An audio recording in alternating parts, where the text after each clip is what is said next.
Santmat channel को subscribe करें, साथ ही घंटी को दबाकर ऑल नोटिफिकेशन सेलेक्ट करें। आप सभी से आग्रह है कि सत्संग को पूरा अंतिम तक देखें।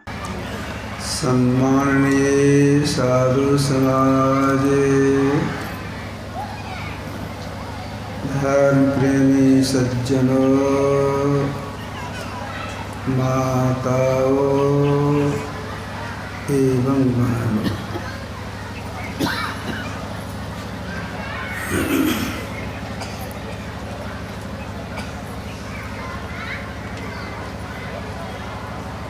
कर्म में 3 तरह का बताया गया है।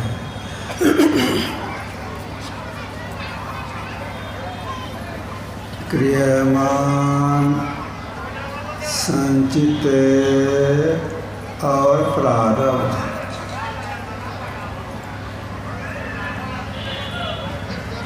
क्रियमान जो नया करती है,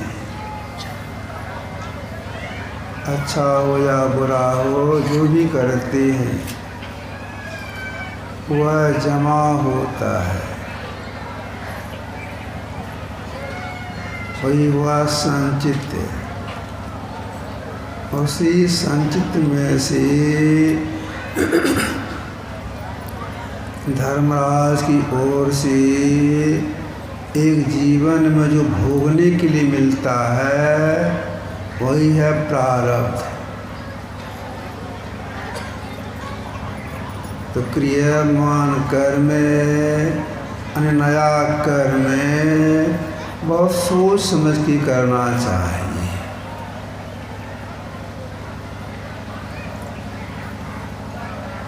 तब आप कहेंगे जो कर्म हमारा बन गया उससे हम कैसे बचें, नहीं जानते थे तो कुछ शुभ कुछ अशुभ बन गया, अशुभ बेसी बन गया, इससे कैसे बचें। तो देखिए, अगर कोई अपने किए कर्मों के परिणाम से बचना चाहती हैं तो उन्हें यह जानना होगा अच्छा कर्म हो या बुरा कर्म हो,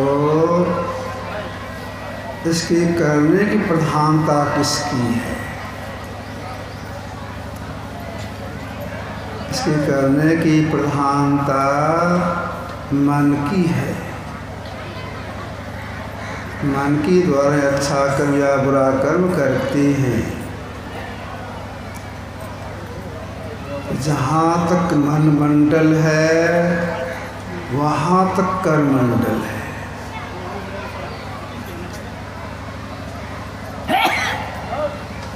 जब तक आप में मन के संग में रहेंगे, कर्म मंडल के अंतर्गत रहेंगे और कर्म का फल भोगना ही पड़ेगा।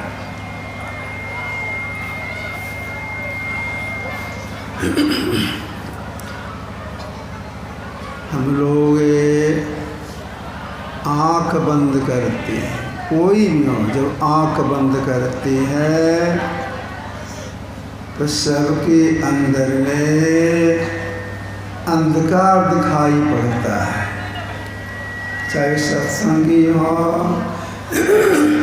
या गैर सत्संगी हो, साकट हो या वैष्णव हो, स्त्री हो या पुरुष हो, हिंदू हो या मुस्लिम हो, ईसाई, कोई भी हो, आँख बंद करने पर सबके अंदर में अंधकार दिखाई पड़ता है।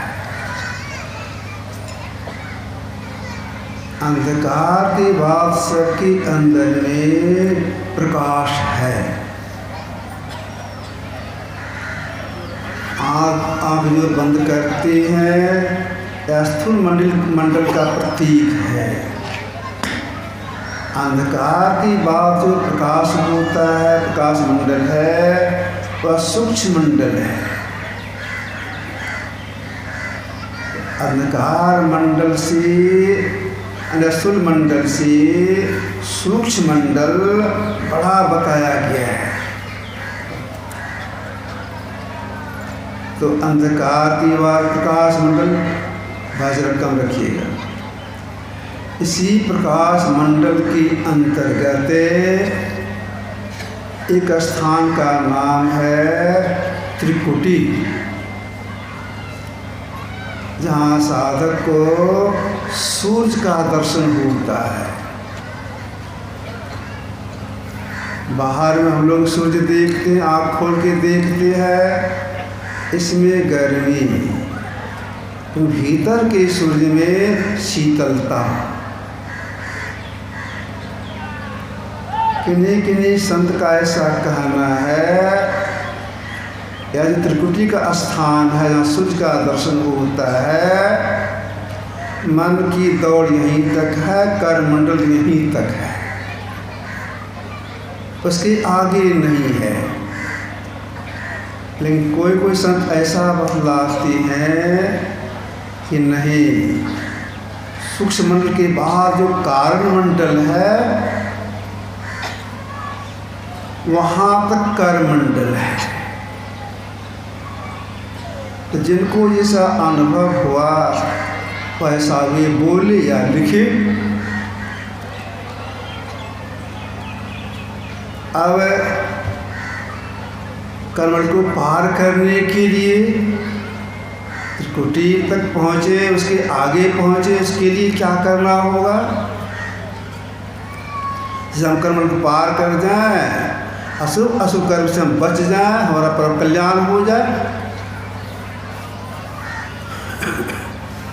इसके लिए जितने बड़े बड़े महापुरुष हो गए, सबका कहना है भाई अपने अंदर आपको चलना होगा, माने जीव को चलना होगा। आंख बंद करते हैं, घोर अंधकार, इसी अंधकार में चलना होता है जीव को। कैसे चलना होता है? अंत साधन के द्वारा। बाहरी पूजा पाठ करने से अंदर चलना नहीं होता है, अंत साधना करने से अंदर में चलना प्रारंभ होता है। कहाँ से चलना प्रारंभ होता है?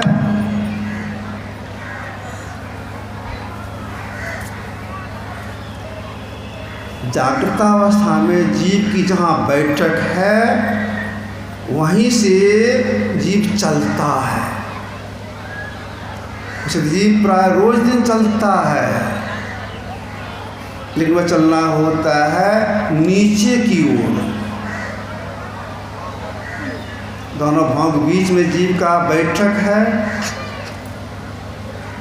नीचे चलने में जब कंठ में पहुंचता है, स्वप्न को देखता है,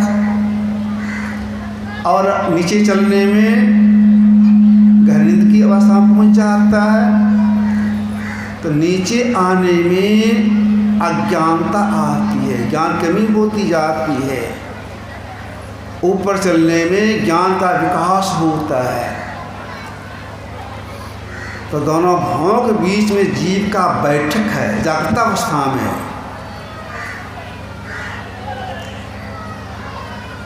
कर्मंडल को पार करने के लिए जीव को वहीं से चलना होगा। किधर? नीचे, ऊपर। ऊपर चलने के लिए क्या करना पड़ेगा? ऊपर चलने के लिए अपना सिमटाव करना है। सिमटाव से उर्गति होती है, ऊपर चढ़ाई होती है।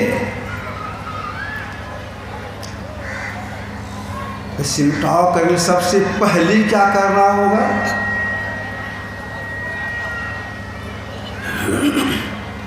परमात्मा की जपने के बहुत से नाम हैं।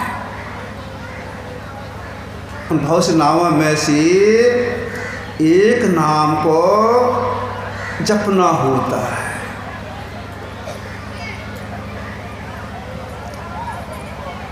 उठते बैठते चलते फिरते हमेशा, लेकिन अंदर में चढ़ाई हो जाए इसके लिए बहुत मुस्तैदी के साथ जप करना होता है।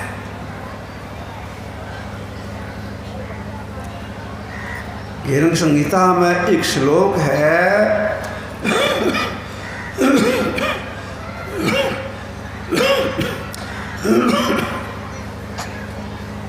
मनो मध्ये स्थितो मंत्रो मंत्र मद संगमन मनोमत समायोगो जप इत्विधीयते। जप करने में कितनी तल्लीनता चाहिए? मन में मंत्र में मन का समायोग हो जाए, इतनी एकाग्रता के साथ जप करने के लिए महापुरुषों ने कहा।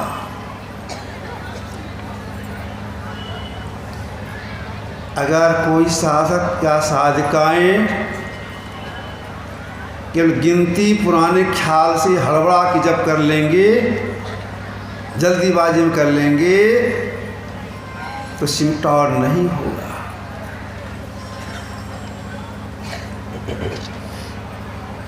जब इस तरह से करना चाहिए,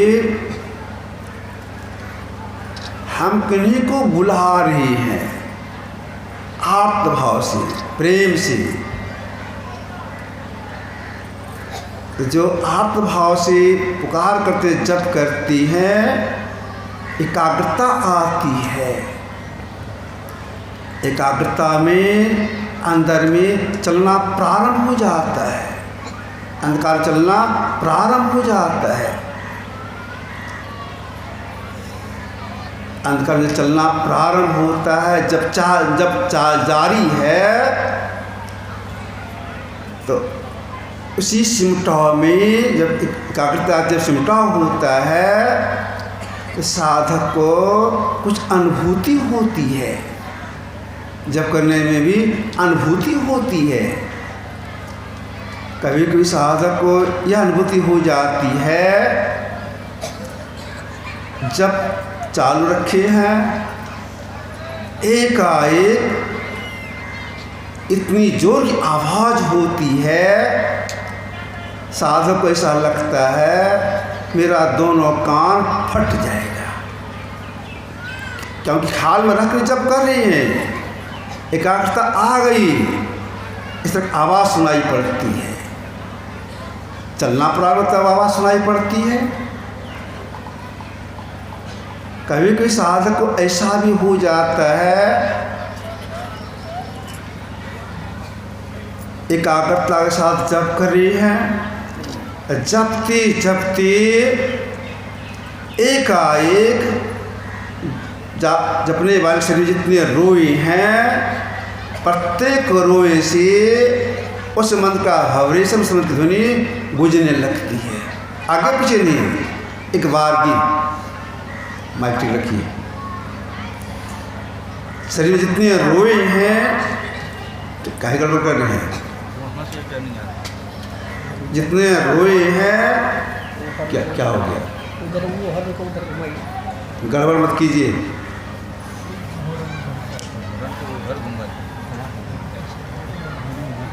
जो पहले था वैसे रखिए।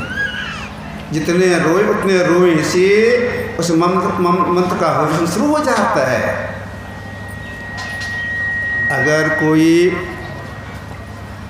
राम मंत्र जपते हैं, तो राम मंत्र का वाइब्रेशन होता है, ध्वनि होती है। अगर कोई गुरु मंत्र जपते हैं, गुरु मंत्र का वाइब्रेशन होता है। यह परमात्मा अनुभूति है।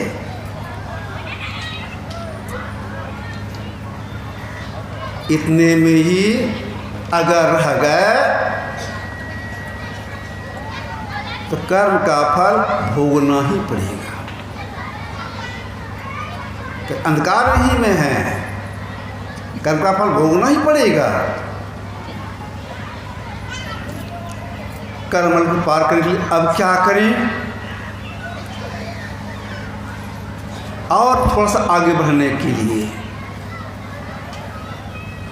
गुरु जिनका ध्यान करने के लिए बता दिए हैं उनकी रूप का ध्यान करना चाहिए। कैसे ध्यान करेंगे? ख्याल से। श्रद्धा कैसी चाहिए ध्यान करने में? गुरु साहब करी जाने। गुरु का जो रूप है वो परमात्मा का सगुण साकार रूप है, यह श्रद्धा होनी चाहिए। इस श्रद्धा से जो ख्याल करते हैं, ख्याल में आते हैं, मूलारूप होता है, प्रत्यक्ष होते हैं। अगर इतने में ही लगे रह गए, अगर साधन नहीं किए तो कर्म का फल भोगना ही पड़ेगा। तब क्या किया जाए? और आगे बढ़ने कुछ करना होगा। यह तो अंधकार मंडल का खेल है। मानव जहाँ जो होता है वो भव अंधकार मंडल में होता है। वो देखते हैं साधक अपने इष्ट के चेहरे को, लेकिन है वो अंधकार मंडल ही। और आगे बढ़ने के लिए, सूक्ष्म मंडल प्रवेश करने के लिए ये जो हम लोग की दो आँखें हैं, अब दोनों आँखों से दृष्टि की धार निकल रही है, समांतर रेखा में निकल रही है। एक करने के लिए महापुरुषों ने कहा, मैंने सटाने के लिए, जोड़ने के लिए कहा। अगर कोई इस क्रिया को ठीक से सीख करके करते हैं, करते करते अगर सीधा छट जाती है, वे सूक्ष्म मंडल में पहुंच जाते हैं। सूक्ष्म मंडल में आगे बढ़ना शुरू हो जाता है, मतलब प्रकाश मंडल में पहुंच जाते हैं। अब प्रकाश मंडल पहुंचने पर तरह तरह की अनुभूति होती है। प्रकाश को तो देखते ही हैं, ब्रह्म प्रकाश को देखते ही हैं, वहाँ शब्द भी सुनाई पड़ता है साधक को। तो देखते सुनते वह जीवात्मा वह जीवात्मा आगे बढ़ता है।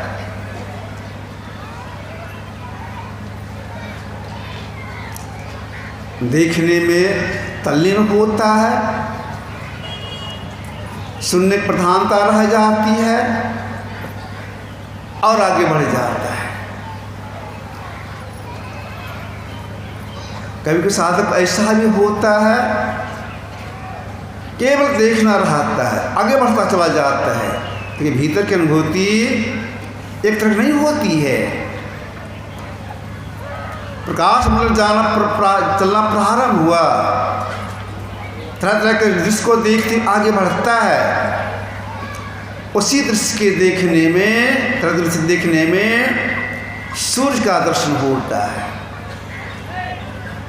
कहने आपसे कहना यहाँ तक मन मंडल है, टिंकरी कहना नहीं, इसके आगे जाना होगा। तो आगे जाने के लिए शब्द साधना करने के लिए महापुरुषों ने कहा।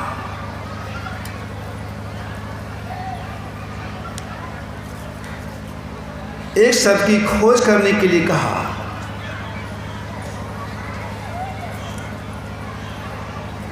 शब्द खोज मन बस करे, सहज जोग है ये, सब निजसार है या तो झूठी दी। शब्द खोज, अगर एक से पकड़ हो जाती है, मन जीव का संग छोड़ देता है। अब उस जीवात्मा को कर्म का फल नहीं भोगना होगा, एक शब्द की पकड़ में। इस गाँव में सफलता किनको मिलेगी। अंतिम में एक शब्द सुनाई पड़ जाए, कर्म का फल नहीं भोगना पड़े, सफलता किनको मिलेगी। अगर कोई व्यक्ति कर्म कांड में लगे रहेंगे, बाह्य पूजा पाठ में लगे रहेंगे, एकाग्रता नहीं आएगी, अंदर प्रवेश नहीं कर पाएंगे, उनकी वृत्ति बिखरी रहेगी। जितने बड़े बड़े महापुरुषों का इसका कहना है, अगर आप कर्म पार करना चाहते हैं, कर्म कांड का त्याग कीजिए। कर्म कांड को बताया गया है टूटी नाव। टूटी नाव जो चढ़ेंगे डूबके मर जाएंगे। तो कर्म कांड का त्याग करने के लिए महापुरुषों ने कहा।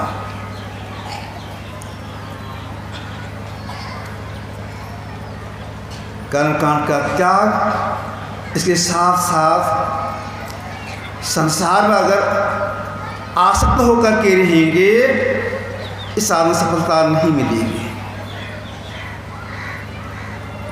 संसार में फंसे हुए रहने पर साधन सफलता नहीं मिलेगी। संसार में रहते संसार व्यक्त भाव रहने के लिए महापुरुषों ने कहा। अयोध्या में कुछ के महापुरुष हो गए पलटू साहब।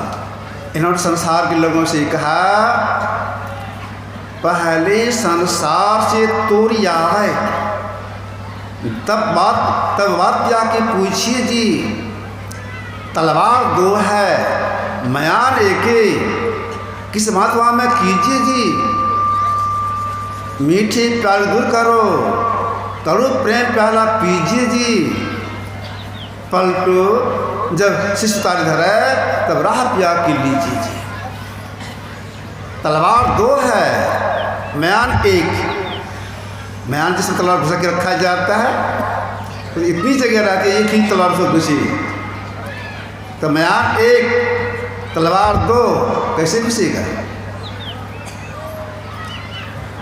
संसार भी चाहिए और भीतर भी प्रवेश कर कर्म पार कर जाए, यह हमको चाहिए। कहाँ से होगा, नहीं होगा। तो पहले संसार से आसक्ति तोड़नी पड़ती है साधक को। उदय की वाणी में है, अनासक्त जग में रहो भाई, दमन करेंद्र दुखदाई। संसार कैसे रहो, अनासक्त भाव से संसार संभाल करते हुए, अनासक्त, कोई आसक्ति नहीं। जितने बड़े बड़े महापुरुष हो गए, नमूना देते गए हैं, कोई आसक्ति नहीं। हाँ, संसार काम बिगड़ने भी नहीं देते हैं, कोई आसक्ति भी नहीं। तो देखिए, किसी भी चीज़ आसक्ति जब रहती है, तो जीव को थोड़े काल के लिए कष्ट में चला जाना पड़ता है, आसक्ति के कारण। इसके बाद फिर किसी लोक में जाते हैं, अपने शरीर फिर आते हैं। आसक्ति जीव को चीज़ों में ले चला जाता है, क्या मन के साथ में आसक्ति है। एक भगवान बुद्ध के भिक्षु थे। भगवान जितने भिक्षु सब भिख मांग के खाते थे, भगवान स्वयं भिख मांग के खाते थे, कपड़ा भी मांग के पहनते थे। एक भिक्षु भिक्षाटन के लिए गए, एक माई उनको बढ़िया कपड़ा दे दी, खूब बढ़िया कपड़ा। बेचारे बहुत खुश हो गए। उस कपड़ा का भी अल्फी बनाए, उन्हें लंबा कुर्ता, गले से लेकर के घुटना तक बना के अपनी कुटिया में रखे। कुटिया में रस्सी बांध के रखे थे, रस्सी उसको रख दिए। कल पहनेंगे, शाम में रखे, कल पहनेंगे इसको, बढ़िया कपड़ा है। रात में सोए, एकाएक पेट में दर्द हुआ, बेचैनी बढ़ी, अब शरीर छूटेगा, आँख उनकी खुली, मन आ गया कितना बढ़िया कपड़ा का अल्फी बनाई थी, पहन नहीं सके, चले, पहन नहीं सके, चले, शरीर छूट गया। सवेरा हुआ, उनके साथी लोग अरे आज कुटिया से निकलते नहीं हैं, कहीं देखने के लिए, अरे ये तो राम नाम सब कर गए। उनके बहुत साथी लोग आ गए, कहीं अब तो आप शरीर छोड़ ही दिए हैं, इनका जो सामान है हम लोग ले लेना चाहिए। उनका कमंडल है, अल्फी है, बढ़िया अल्फी है, नया अल्फी है, यह है, सब लेने लग गए। इतने भगवान अचानक वहाँ पर आ गए, ठहरो, जो सामान जहाँ था वहाँ रख दो। आदेश पालन करके सब रख दिए। क्या सुनो, जो काम करना है पहले वह करो, उनका दाह संस्कार कर दो। आज के 7वें दिन हम यहाँ पर आएंगे तो मेरे सामने जो सामान है, जिसको जो लेना हो लेना, इसके पहले कोई मत लेना। उनके आदेशानुसार उनका दाह संस्कार कर दिए। कुटिया हम जो सामान जिस तरह उसको छोड़ दिए, कोई उठाए नहीं। जब 7वां दिन हुआ तो भगवान बुद्ध आए, भिक्षु लोग भी आए, कहा जिनको जो सामान पसंद हो ले लो, तो ले सबको ले लिए। तो ये भिक्षु ने कहा भगवान आज से 7 जिस दिन का शरीर छूटा था उसे आप मना कर दिए, आज आप कहते हैं, आज कहते हैं ले लो, इसमें क्या रहस्य है? उस दिन भी हम लोग लेते, मना काहे कर दिए? कहा सुनो, तुम लोग नहीं जानते, इस अल्फी में, लम्बा कुर्ता में इसकी आसक्ति थी। जब शरीर छूटने लग गया, ख्याल आ गया, पहन नहीं सके, चले, तो वह जीवात्मा किधर शरीर में चला गया। अच्छा, जब तुम ले रहा था, चिल्ला रहा था, हाय मेरा धुन उठ रहा है, मेरा धुन उठ रहा है, तो संत सुनते हैं, हम मैंने सुना, इसे मना कर दिया। अब वह जीवात्मा चला गया है तो देवलोक, फिर मनुष्य में आएगा। अब देखिए आसक्ति कहाँ ले जाता है। इसे नीचे की जोनी में ले जाता थोड़ी देर के लिए, अंदर चढ़ने नहीं देगा, चढ़ाई नहीं करने देगा। इसलिए महापुरुषों का कहना, आसक्ति रहित होकर के अंतर साधना में लगिए।